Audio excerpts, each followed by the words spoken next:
Good morning, you beautiful bunch of fuckers, and welcome to my world. I'm your host, Kevin Rutherford. It's Tuesday, February 17th. It is time for the Power Hour. We've got the team here from Pittsburgh Power. Well, I see we've got Eric. I know Bruce might be early to the snowmobile conference, but I think he's joining us today. We shall see. Eric, good morning. Good morning, Kevin. How are you? Good. Is Bruce joining us? I thought I saw him in the chat somewhere. Not sure. Let's see what he says. Angie just called me. Yeah. He asked us to send his package. He must have ordered all of his snacks for the snowmobile conference, so he wants them shipped, but he didn't really answer whether he's joining us today or not. Huh. All right. Well, we shall wait and see. If not, I think we can hold down the fort. I think so. I think we can do it. So what's on your mind this morning? What's new and exciting? I want to talk a little bit about preventive maintenance in regards to the trucks I have in the shop, and out of the shop. We have more trucks than we do bays today. Every once in a while this happens where little jobs snowball into big jobs, and big jobs just take a little bit longer due to part supply. We're still feeling the effects, of part supply and chain. It's still trickling. But let's start with the trucks we have in the shop, and then I'm going to dissect these each one by one. We have a 97 Western Star in here with a Caterpillar. We're going to do an overhead on it, and we're going to fix some oil leaks.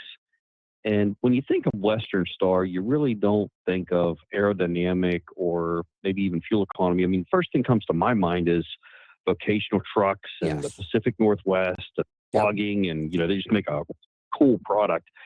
This customer, he's been an older customer of ours for a long time. Lou Kovac, great guy. He's local here. He's trying to do his due diligence to get his fuel mileage up. I saw he took one of the outside air canisters off. He's got a single air filter on the passenger side now, and he's doing little bits and pieces here and there. But he loves his older cats. And that kind of ironic that saying comes to mind. There's more than one way to skin a cat, because there is. Yes. Yes. If it's what you like, you'll find a way.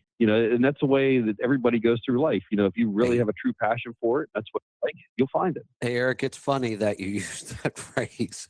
I do a show Tuesday and Thursday mornings called Coffee with Kevin. Yeah, and there's no callers. It's a chat room. With the chat room like we're in now, but it's in a different section in the morning. And it's usually just me rambling. It's me talking about whatever news I've been reading or whatever topics on my mind that I haven't got to on the show. And I use that phrase a lot. And I used it this morning because it's something about skinning a cat, and Stefan was in there and he said, "I'm not letting you anywhere near my cats." I used to use the phrase a lot. I would say there's 1,000 ways to skin a cat, and that is the best cat. The cat lovers didn't appreciate that humor, but I'm a dog guy. What can I say? It's not that I don't like cats. I prefer dogs. Yeah, I'm biased on both. I mean, I've had cats, I've had dogs. I got a dog now, and the funny story about it was my boys were, let me think, they would have been 5 and 7 years old, and my wife said something to me about the boys really want to get a dog. We've had dogs in the past, but you get older, things change. I don't know. And she said, "Well, there's this lady. She's local, and she picks up these dogs from the kill shelter, and she wants to come over and introduce us, and we're just going to look at them." I'm like, okay. Yeah, right. So, what's going on. Yeah. Me at the time was very naive. I should have ran this by you first. But yeah. I get a text from my wife, and it's my 2 sons holding this little black ball of fury. Yeah, that I'm going to call them now. Yeah. I get home and I hear this yipping, and I'm like, "What in the hell?" And she said, "Oh, meet Toby." I'm like, "Okay." Who's Toby? My leg. And she said, "Well, funny story. This lady brought him over, and the boys really loved him, and they just got along. And she went to leave, and he didn't want to go with her. And she said, you know what? I normally don't do this, but," and I'm thinking, "Oh my God, you got hooked." Yes, hooked you for did. the salesman technique I've heard. So yeah, we got a dog. I Yes. come home and there's a dog in my living room. And a couple years later, I see this meme on Facebook, and it said, "Nobody loves a dog more than a dad that never wanted them." Oh, And yeah, I I've thought, seen that man, theme. That's a that theme is on social true. media. Yeah. Look, I'm going to say that could happen to me with a cat. I love animals. I just do. Um, Yep. and I know I would get attached, but I don't really. Cats would not be my favorite. I mean, their whole attitude thing gets me sometimes.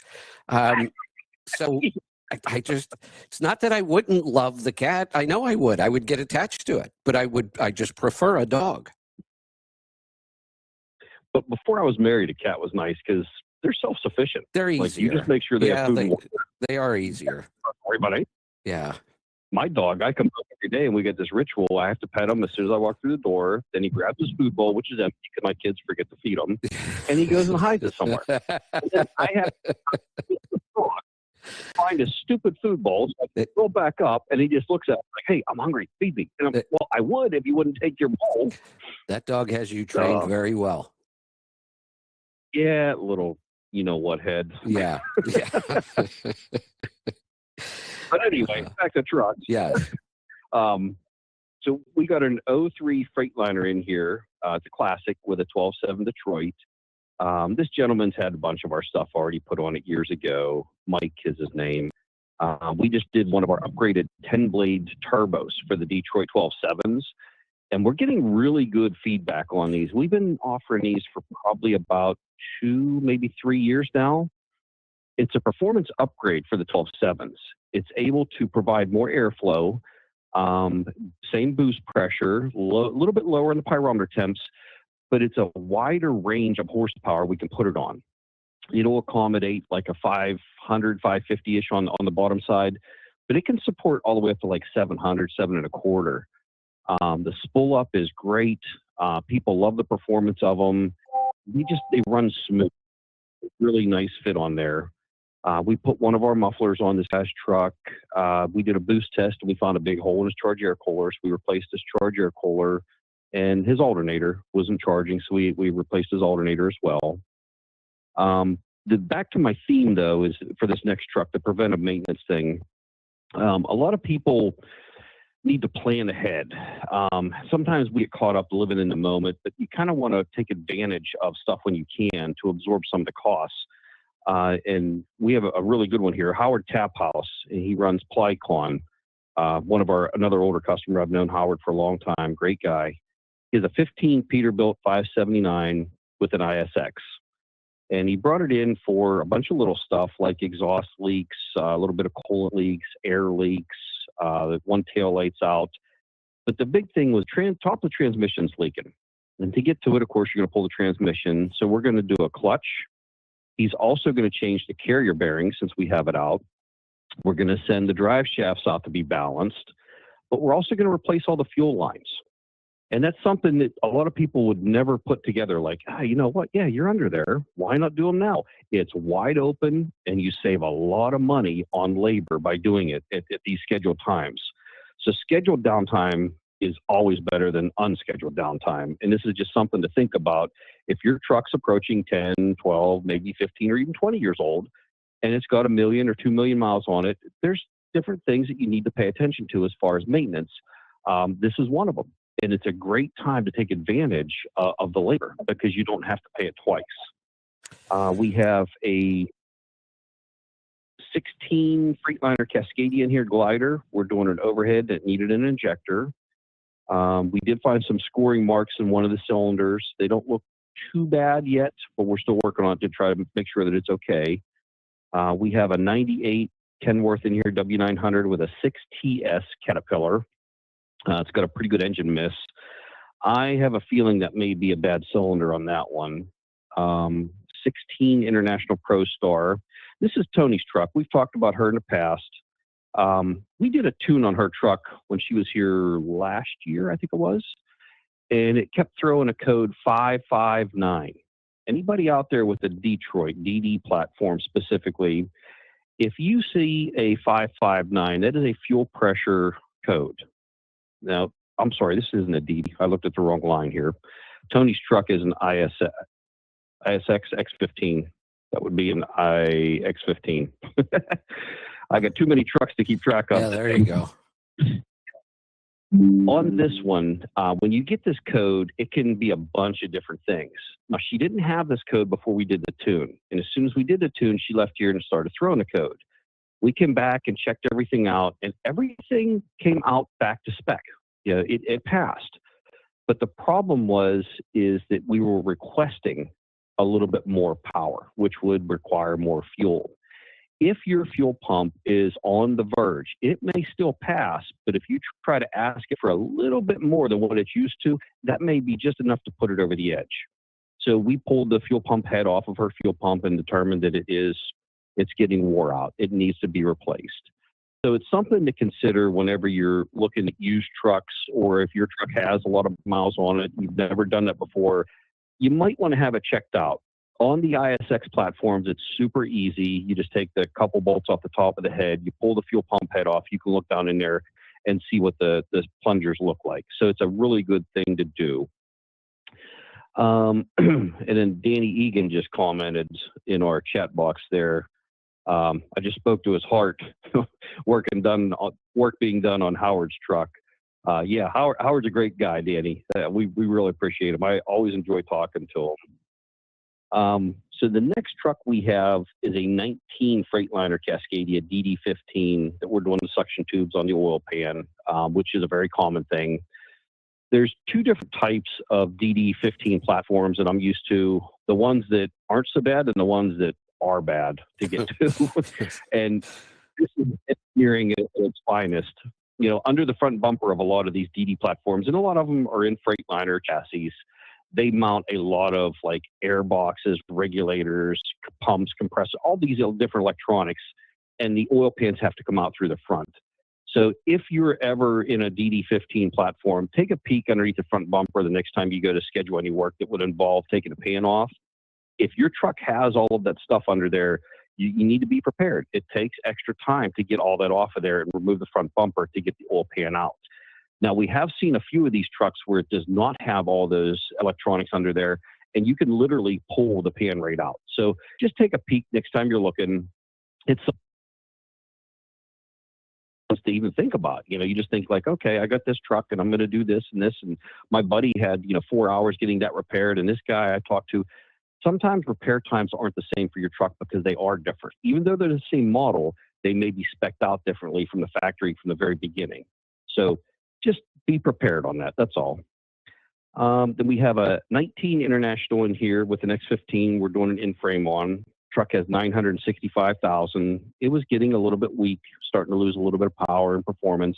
Another scheduled maintenance, though. Scheduled downtime is always good.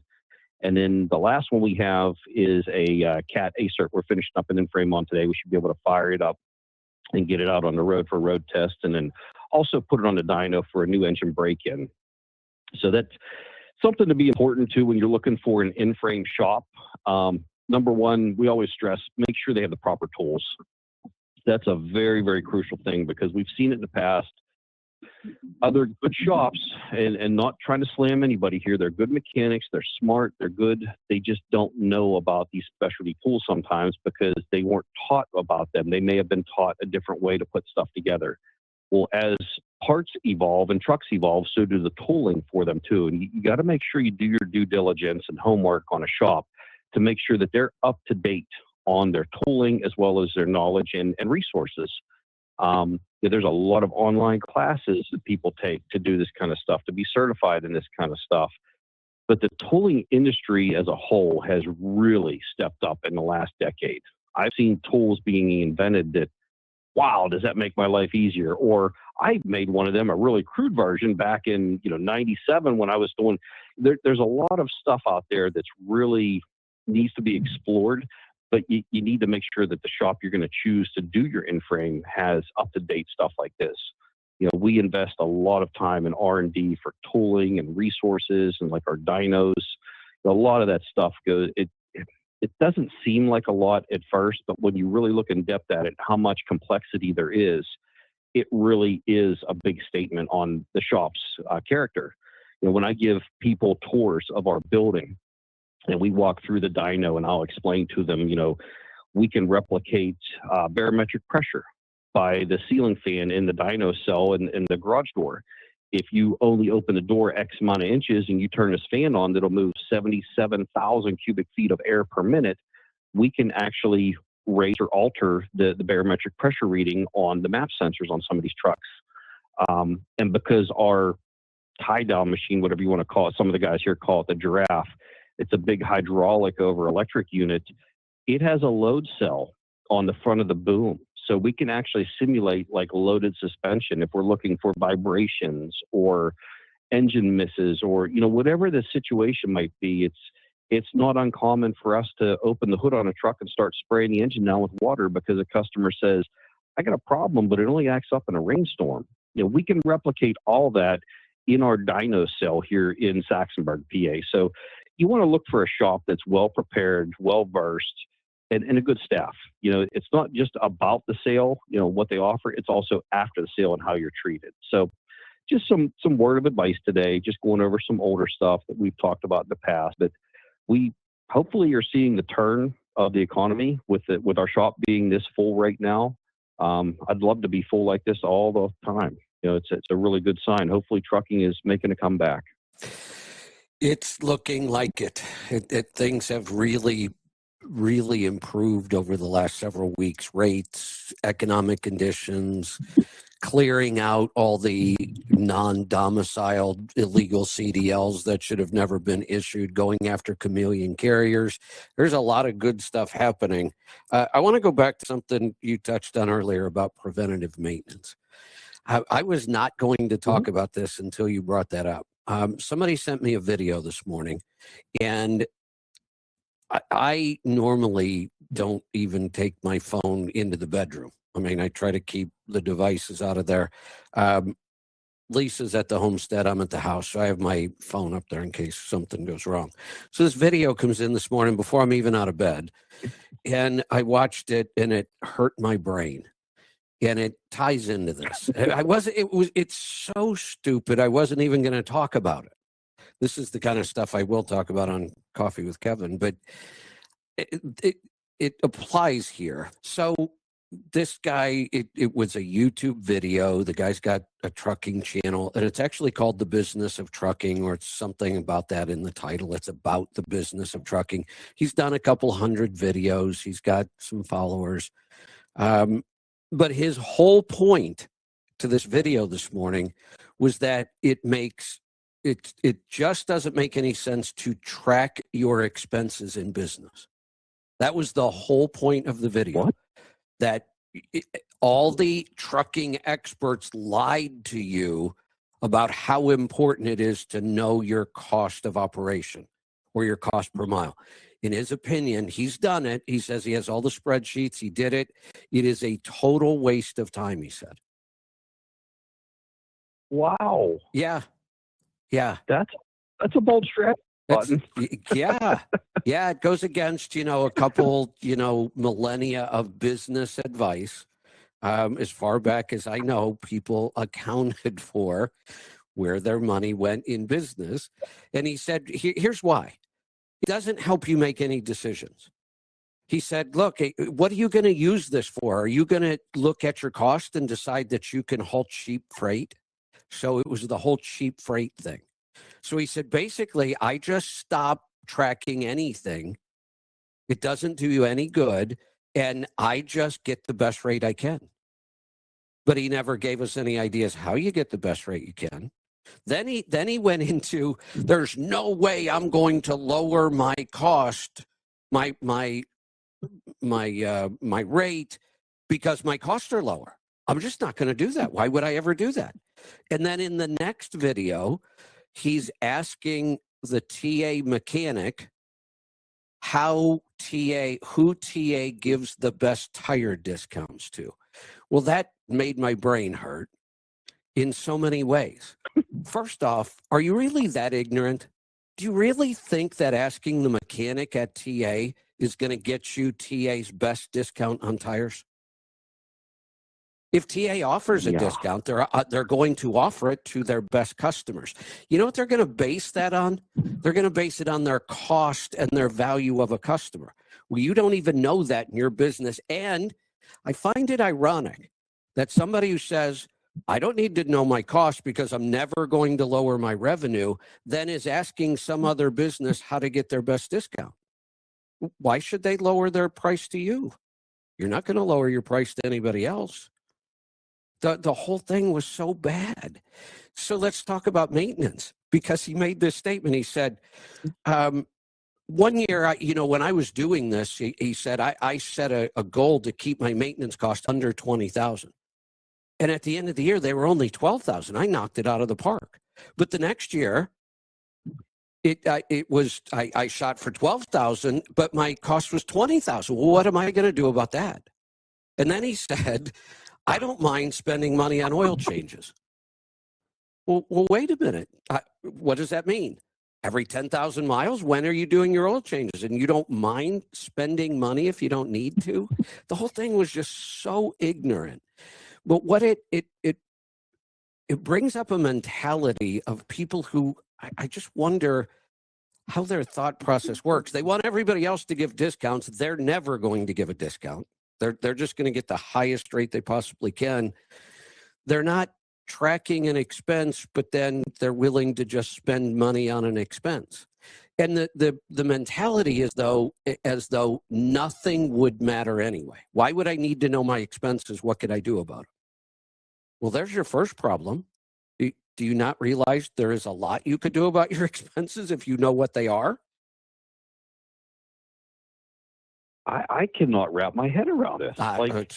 Let's put this in an analogy of a pizza shop. I went to high school with a kid that started a pizza shop right out of high school, and he did very well at it. But he told me one time that, into a large pizza, I have $1.50 invested. That is the cheese, the sauce, the dough, the pepperoni. That's everything. Sure. I sell that pizza for $10. So he makes $8.50 profit per pie. Right. If you don't know what your costs are, how can you set your retail?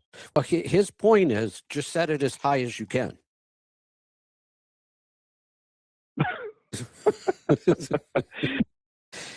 Sometimes talking to yourself is the only person you're going to be speaking to for a while. What amazes me is not only does his brain work like this, but he took the time to record hundreds of videos on stuff like this. Wow. That completely blows me away. Now, maybe we're missing a point here. Maybe he's trying to get like the Howard Stern theory, where you can shock people and they'll listen to you, or you can please people and they'll listen to you. But either way, you have people listening to you. That could be. And maybe he's just trying to make social media. Like, you know what, though? I hate to say this, but I'm going to. He didn't seem intelligent enough to figure that out. Really. Yeah. I'm not sure. I'm not sure that I could credit him with that much brain power to actually figure that out. Just set your rates as high as you can and hope for the best. Basically, that's and he was completely serious. Everybody that's tracking their expenses or costs, just an idiot. This is a total waste of time. Does not help you make any decisions. I almost wanted to get him on the show if we could, except I think it would just be ugly. I mean, I just don't think I could even begin to turn this into a reasonably intelligent conversation. My first question would be, if knowing your numbers doesn't help you make decisions, what does? How do you make your decisions then? Hey, can you guys hear me? Yes, we can, Bruce. Good morning. Oh, okay. All right. Good morning. I just wondered. Okay. Yeah. You're at the snowmobile conference early, huh? Oh, yeah, because we knew there was, I don't want to call it a blizzard, but 3 days of snow coming down, and we got 6 inches last night, and it's coming down. By the time I finish the show, there's going to be another inch out there, and I have to leave the show in another half hour because the group A lot of people came early. There's 6 of us here, so they're ready to ride. Okay. But anyway, we came yesterday because we had dry roads. Good thinking. And, you know, it's so much easier. I've traveled this distance all on snow and ice, and it just takes twice as long. 45 versus 75. So, yeah. Anyway, there's a guy that makes videos, an older fella, and I like his videos. But he had a video the other day, and the last truck he bought, he thought he was going to get the 6NZ Cat, and he got the MBM. And he said it's just a detuned 6NZ. And it's not a detuned 6NZ. Now, he realizes that it was the engine that was the predecessor to the twin turbo. Right. He did not mention that Caterpillar had to pay a fine for every engine they produced. But the difference is the piston is different, the compression ratio, the camshaft, the injectors, the turbocharger, and the ECM program. So when we take the bridge and unbridge it, we naturally put our ported and ceramic coated manifold on and our HP Performance Turbo, and we reprogram the ECM, and it becomes a phenomenal engine. It does very good on fuel mileage. Some people will take the MBN and put some 6NZ parts in and leave some MBN parts in. You cannot do that. And I don't have this guy's phone number, but I'd like to call him and clarify the differences between a 6NZ and an MBN. Yeah. So, Yeah. but, and if he's listening, I'm not picking on him. I just want him to know that there's more. He said two things. There's 5 things that are different. So, well, you just got to be careful on a lot of these videos. Well, you do. And I will say, if the guy who did the video that I'm talking about is listening, I am picking on you. You're an idiot. Seriously. I don't know how else to say it. That if you want to run your business that way, knock yourself out. That's the beauty of this country. It's a free country. You can do whatever you want. But to make videos that just sound so brain dead, I just don't understand the mentality. Here's the other thing. If I was an owner, it was painful. I watched 7 minutes of a video trying to understand what he was trying to say about the price of tires. He contradicts himself over and over. He rambles. Nothing makes sense. It was just painful. And then I looked. He has like over 200 videos. And I thought, this would be torture. Put somebody in the room and just play these things nonstop. I think I'd just kill myself. It was that bad. Yeah. If I was an owner-operator, I would, if you had a house, let's say you're in your 40s, you have 2 children at home, you have a wife at home, you have a car payment, a mortgage payment, a truck payment, a trailer payment, a pickup truck payment, what your food bill is every month and what it costs you every year for your truck maintenance. It's pretty simple to divide that out by how many miles you run, and exactly. So let's say it costs you $220 or $2.25 a mile to break even, and somebody wants to give you a go home load at $1.75. And if you walk into a shipper's office and if there's an extra chair there, sit down so you're eye level with him and with his desk. Say, sir, I've got a wife, 2 children, car payment, mortgage payment, truck payment, trailer payment, pickup truck payment. This is about what the food bill is. It costs me $2.25 a mile, and you want to give me $1.75. So I'd love to haul your freight, but I can't lose 50 cents a mile. So let me stop you there. I can't do it to break even. So let me stop you there, because this is the mentality that he's working on, but there's a huge problem with it. We're in an industry where like every industry in a free market, the rate is determined by supply and demand. Always is. Every business. That's how a free market economy works. That's the basis of a free market economy. What gets difficult in trucking is every lane is a different market. So now you have to understand the supply and demand dynamic in that market. If the rate is posted at $1.75, I'm not saying that that's all that anybody's going to pay. But if I look, and historically, this lane freight moves day after day after day at $1.75, then there are trucks in this lane. There are enough trucks in the lane that you can get away with paying $1.75. Doesn't matter what his costs are. Because if it's all about cost, well, then I'm just going to go buy a 10,000 square foot mansion, 2 nice high-end exotic cars. I'm going to take a bunch of vacations, and then I'm just going to go to my customers and say, hey, look, this is my cost. You've got to cover it. Except business doesn't work that way. Bruce, let me turn this around. Let me say this very same guy with a mortgage payment, kids, truck payment, all that stuff comes into your shop, and you give him an estimate at $2,000. And he says, look, I've got kids. I can't afford that. I can only pay $1,500 for this. You're not going to alter your price. Why should a shipper? Why should anybody? We pay for value. And I can get good trucks to move freight in that lane all day long for $1.75. Why would I ever pay you $2.25? Well, when I was traffic manager at Draveau Corporation on Neville Island, and we had freight, and the salesman quoted the freight, and a lot of times it was too low. I would go back to the salesman and I said, you have to go back to the client because I need this much more to move this load. Absolutely. And a lot of times we did that. And sometimes you can't get to work. There, you know, Bruce, aren't there tuners that'll do a tune for a couple $100 in a truck stop parking lot somewhere? Yeah.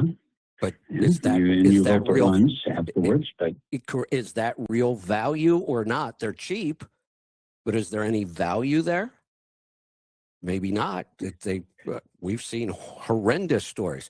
The point is, there's a couple points. One, you really do have to track your numbers to know anything about business. That's the first big point. The second point is you don't get to charge based on your cost. You have to know them, and at some point you have to figure out how to cover them. But what if you find yourself in a market where the rate you need, it just isn't available? Right? That's just not how the market works. If a company can get a good, dependable carrier to move freight at a certain rate, they're going to. This is why you have to work on your cost and keep your costs down so you can be competitive.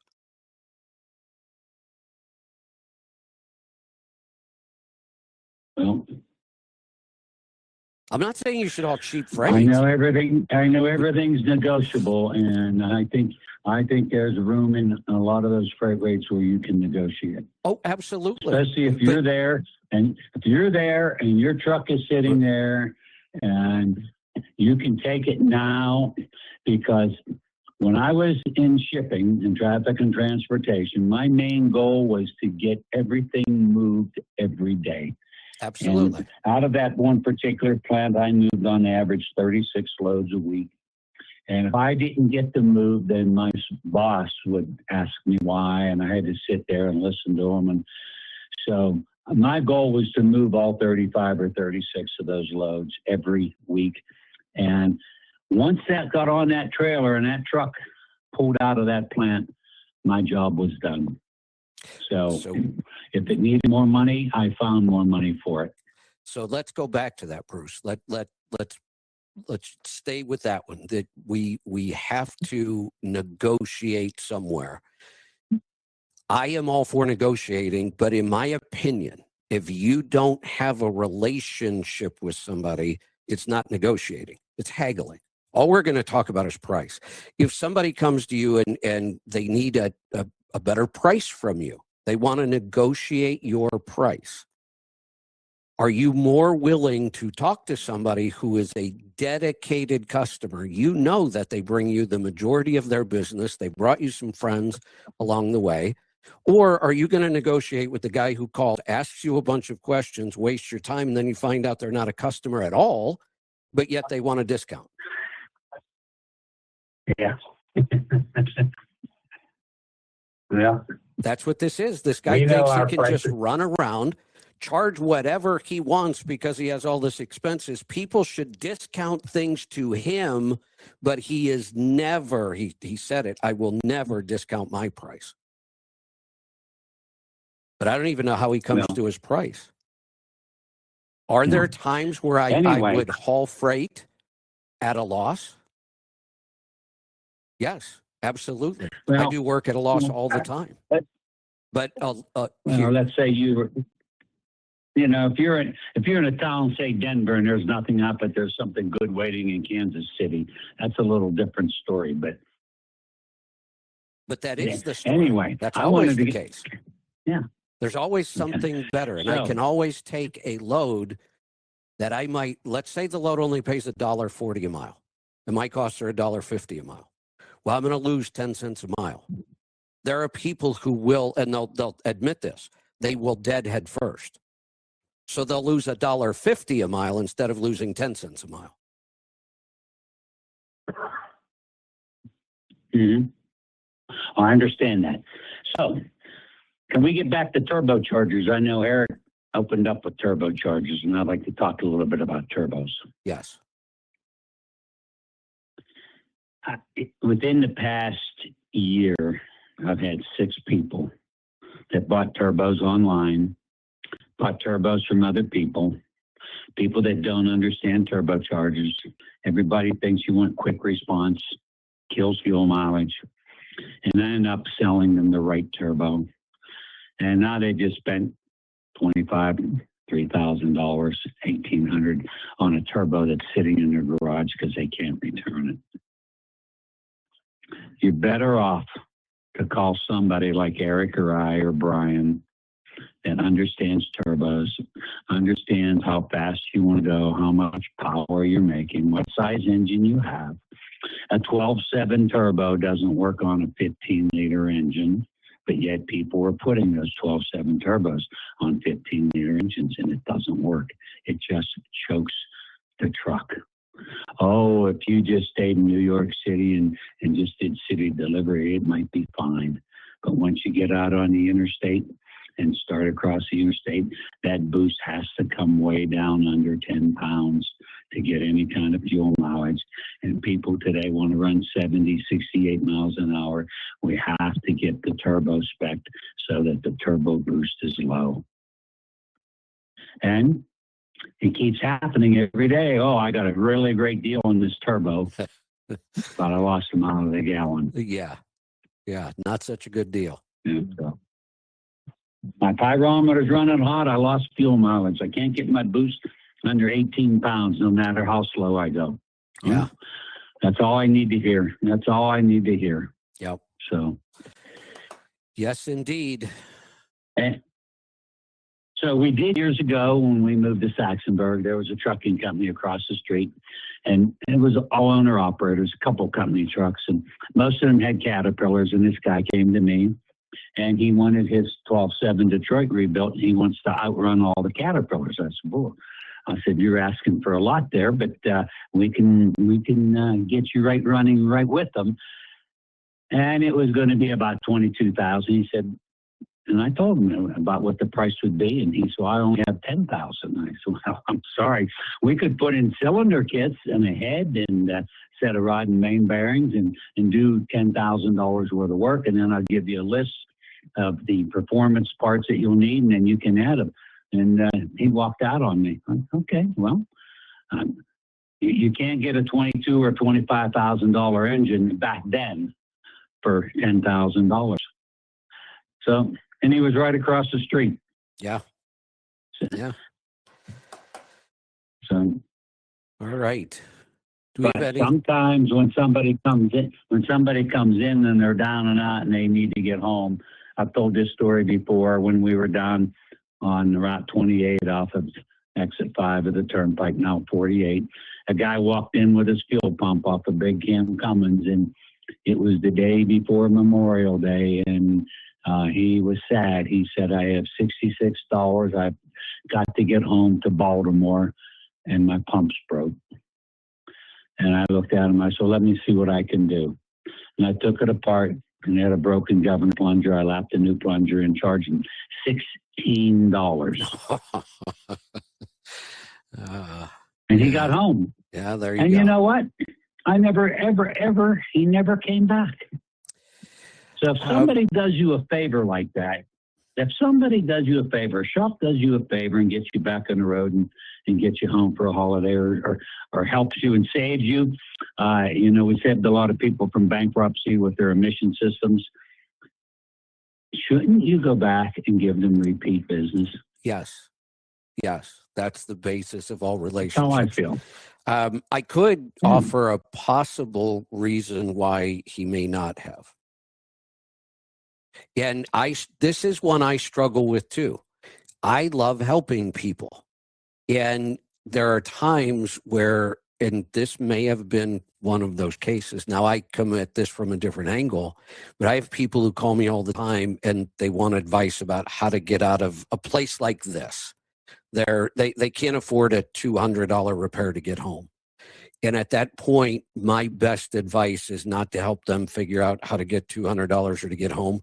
It's my best advice is to figure out how to get them the hell out of business until they learn how to do it. Because sometimes that helps. So there's a very good chance the guy just he just went out of business. If he was that close, he just may not own a truck anymore. I mean, that's a really likely possibility. Yeah. Now, this was a long time ago. Yeah. So, but still $66 and you're out of town. Yeah, well, and the point is, you could have even that far back, you could have a $10,000 repair out of nowhere. You can break a ring. Right. I mean, the point is, if you are in business with a piece of equipment in today's world, a $40,000 repair isn't out of the question, correct? There are trucks that come into your place that might cost $40,000 to fix, right? Yeah, that's right. Yeah, and if you if you know you could not afford a $40,000 repair no matter what, you have to really think about what you're doing in business then. I know that sounds like a lot of money. It is, but if you can't afford that is the repair that will put you out of business then. So we've seen over the years a guy buy a brand new truck and he'll be at 800,000 to 900,000 miles. And he did not put any money aside for a rebuild. Yes.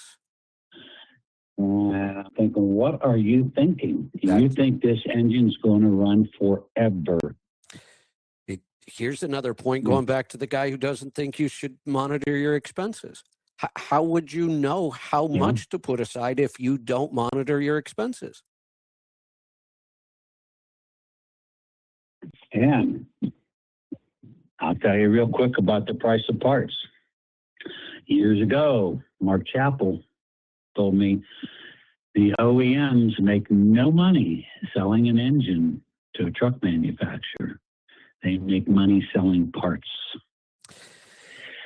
And when EGR hit in 2003 and then DPF hit in 2008, these manufacturers were losing it by the billions. Yes. So how are you going to make that up? You had to raise the price of parts. There was a time where I used to maintain a list, and it was much easier to find this for car dealers than it was truck dealers, but I could probably go back and do it now with truck numbers specifically. Eric, you'll appreciate this. I used to maintain a list somewhere on the top 5 profit centers for car dealers. It was never selling cars. It was things like the shop. It was things like extended warranties. It was insurance. It was finance. That they made a lot more money on things other than selling cars. It's been that way since the turn of time. Yeah. I remember this would have been mid-90s, 95, 6, 7. At the Ford dealership that I worked at, we used to get quarterly reports. And I was looking at them one day with the general manager, and I was shocked at the percentages. Now, this dealership was one of the oldest Ford dealerships ever. I was founded in 1908. Wow. It was handed down from two generations. The gentleman that owned it when I was there was in his 80s. He married the original owner's daughter, so it was kind of grandfathered in. But we were going over these reports, and the sales department, new car sales, were responsible for, I think it was like 11 or 12% profits. Right. 62% came from the service department, and the other 20 or 30% was from the parts department. And out of that 11 or 12% profit from the sales department, 9.5 was the used car department. The new car department was responsible. Yes. And I remember looking at him thinking, we're supplying livelihoods for 8 salesmen plus a sales manager and assistant sales manager. And how is this even feasible? When you run the numbers on a dealership, it's mind-boggling. It is. Well, here's the thing that people don't understand, and this is why you have to monitor your expenses and be competitively priced, because business is outrageously competitive. If you don't give your customer the best value, which is price plus service, somebody else is going to. Somebody else is going to figure out a way to give the same level of service you do at a lower price. That's what business does. And that's why business is so competitive. The way you just described it, there's a very good chance that selling the new cars was a loss leader. By the time they pay all the salespeople and overhead and all that other stuff, if all they could do was sell new cars at that pricing, they would go out of business. They sell the new car to generate all the other streams of revenue. Yep, that's exactly right. And new car sales is non-profit. And here's the other thing. When people think they're going to go negotiate a really good deal on a new car, they spend 100% of their time trying to get the price of the car down, and then they never question the price of the financing. There's much more room for the dealer to knock a couple points off your financing than there is to knock any price off the car. They don't have any room on the car. I watched a lot of F&I guys. We call them finance and insurance guys. Yeah. Go out to dinner, out to lunch, bank guys. And they lived a very nice lifestyle. Everybody I've known. And then meanwhile, you got salesmen over there thinking like, oh, man, I got 55 cents to my name. I can get a bag of Doritos out of the vending machine. And yeah. It was very. Yeah. Yeah. Good stuff. All right. Should we get to some phone calls? Sure. Let's go to Ohio. Herschel, I've got a bone to pick with you. Yes, sir. Okay. I ended up watching that video at like 5:30 this morning or whatever time it was, still in bed, and my brain still hurts. Well, when I watched that, I could see you standing at your PC doing the show, and you were blood red in the face, but your lights weren't turned on, your heat lamps. Yeah. Yeah, I'd be the one glowing. I was. It hurt to just listen to that guy talk. Did you read the comments underneath? I didn't. I probably should have, but I didn't. What were they like? Well, a couple of guys took him to task. They really did. And then I, of course, you know me, I had to throw my hat in the ring. And I said, look, go to letstruck.com and get something called Profit Gauges. It's $19 a month. And you can do your accounting in 15 minutes a month. Wait, Herschel. What? Wait. Because I did read something he wrote under one of his own videos. You know how it has the description of what the video is going to be about. And so this was his, he said, you don't need to track these expenses. You shouldn't bother. It doesn't make any sense. And there are people who will try to charge you for systems to track this. See, that's a bad thing, Herschel. He doesn't want to pay anybody. I know. But then he went on to say, this one really got me.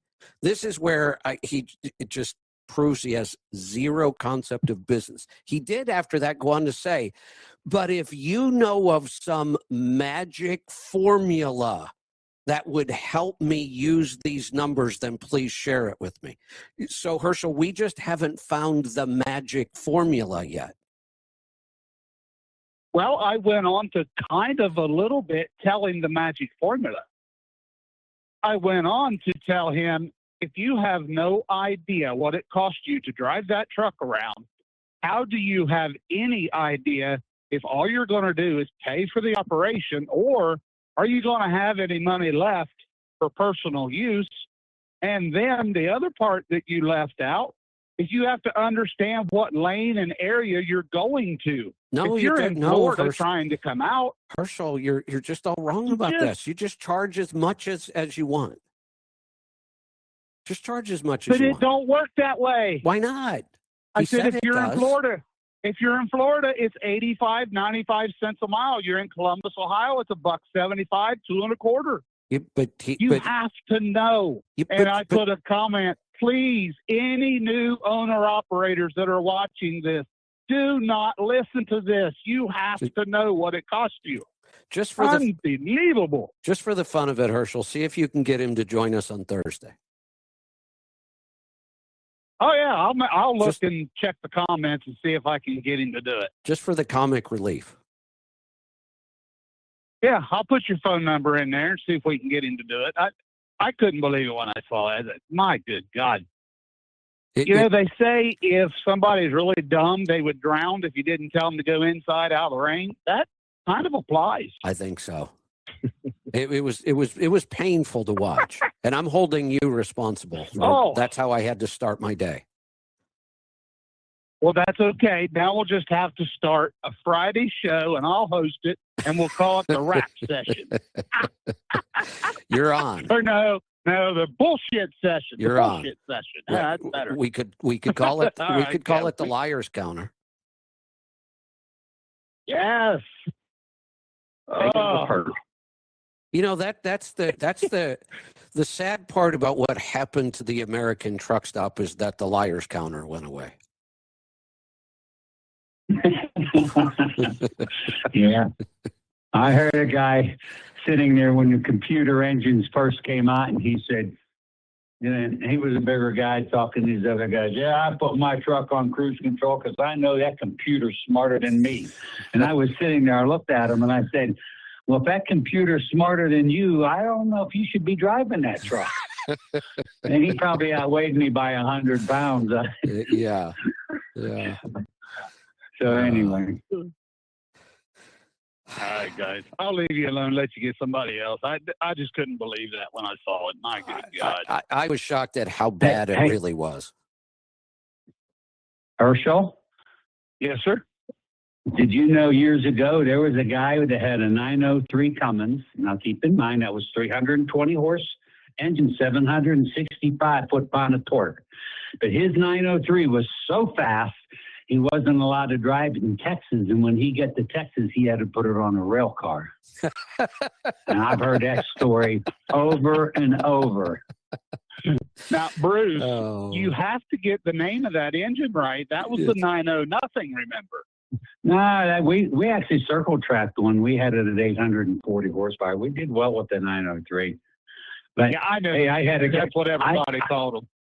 I had a guy call me one time, and he said, I've got this big can Cummins, but I was fortunate. I got the factory performance one. I said, really? I said, tell me about it. I said, how do you know it's a factory performance one? He said, because all the good running ones, they paint red. The other ones, they paint beige. I said, you by any chance drive a cab over International? He said, how did you know? I said, I just took a guess. Bruce, I got another one real fast that goes along with that. A buddy of mine, he bought a pistol. And he bought a used pistol, and this guy gave him a box of ammunition to go with the pistol. And he was serious. He says, and he gave me the premier ammunition to go with it. It was Arms Corps. That's like great value ammo from Walmart. That's the cheapest ammo there is. It's dirty. It's terrible stuff. Premier ammunition. Well, I don't know much about guns. I didn't know there was a difference in ammunition. Oh yeah, all big time. Can be, yes. It's like mule. So you don't buy ammunition at Walmart. Oh no, you can. They sell the good stuff too, but Arms Corps, that's some of the cheapest stuff there is. Bruce, Bruce, it's like everything else. You guys could have multiple choices of who to source parts from, and you know who makes good parts and who makes lousy parts. Same part, just made different. Right. Less quality.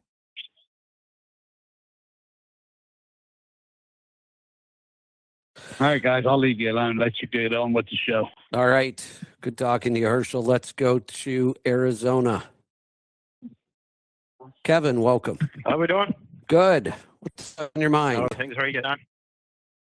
Yeah, I got a 2018 Cascadia with the DD15, and it's a manual. And I got like a dead spot in the accelerator. And I don't know if it's like a parameter that they have in there, because it used to be an old Walmart truck. I changed out the pedal, and I still have just like a dead spot from, like, if I'm looking at Euroscan gauge, it'll go like 0 to 14% on the throttle position before power will start getting sent down the drive line. I'm just wondering, is that because I've brought into Freightliner, they were like, no, this is, there's no such thing as a parameter like this. So their cure was to change the pedal, so I changed that myself. And it's still the same. Why don't you get into a remote tuner and have them hook into it and get on with JR and go for a ride and let JR look at it and see what's going on? Yeah, because I was talking to JR, I think it was on Friday. Yeah, I was talking to JR on Friday, and he was saying that it sounded almost like a parameter, and because he was saying it's just with the DD15s that you just don't have a lot of information on them. And he was just saying maybe to try and take it to Freightliner again and see what they say. But I brought it there already, and they were just it's almost like this because it's a manual. And I know a guy that's with Walmart, and he said they were having issues with guys heel and toeing the tires. And it's almost like they put that parameter in there to rob them of, so that they're not mashing on the pedal taking off, which I don't. But it sucks when you're trying to float the gears because you keep mismatching the gears because you lose that pedal. Yeah. So can you get into our dyno? Not for a couple of months. I mean, it's not, it's not, it's not the end of the world, but I know I should be back up around New York and probably maybe around the summertime. Sometimes I'm probably going to try and make a run down to you. Or else I meet up with that. There's another tribe member there. He's one of your tuners, Scott Gibson, up there in the scene in New York. I give him a shout and try and hook up with him. It's more annoying than anything. Yeah, I would get him to go for a ride with you with it hooked up and have JR be watching it and see what's going on. Yeah, definitely, because it's just annoying. It's because it's just when you go to just flip the throttle, to get the gear in, you just don't have anything, and then you give it too much. You look like a rookie. Didn't go around the truck stop park a lot. Yeah, I agree. Yeah, but and you're on about ammunition there, Bruce. There is huge differences in ammunition, and the really good stuff is the stuff you make yourself. There's a huge difference with the reloading. I reload a lot of my own ammunition, and it's I learned what I learned today, so I didn't know that. I thought a bullet was a bullet. Oh no! Oh, believe me, God, you don't want to say that around some of the guys I know. they get the blackboard out and they'll be showing you formulas. They get a little emotional about it, don't they? Oh, they do. It's just like, Peterbilt and Kenworth. Yes. Which makes the better truck. I say Freightliner makes the better one. It's cheaper to run. That's right. We all have our priorities. Yeah, that's all I got on it. Thanks for your time. All right. Years ago, when the Kenworth and Peterbilt guys would pick on each other, I thought, it's the same parent company. Yes, it is. But you know what? We have to have something Del to argue Monte bought Heinz ketchup. So Del Monte bought Heinz ketchup. You're from Pittsburgh, and H.J. Heinz was from Pittsburgh. You didn't dare eat somebody else's ketchup, right? So But Del Monte now, Del Monte ketchup should be the same as Heinz. Anyway, it's off the subject. Okay. All right, we've got phone lines. I have to run, so I'm going to let Eric. I'll be on here for about another 5 minutes, and I'm going to turn this over to Eric for the next hour. Got it. All right. Well, we've got phone lines open. Jump in and join us. We'll stay here till we run out of calls. 855-950-3835 or 10 o'clock my time, whichever one comes first. We've got phone lines open. Hit that call now button. Jump in and join us. Let's go to Florida. Dennis, welcome. Hey, Kevin, how are you? Good. What's on your mind today?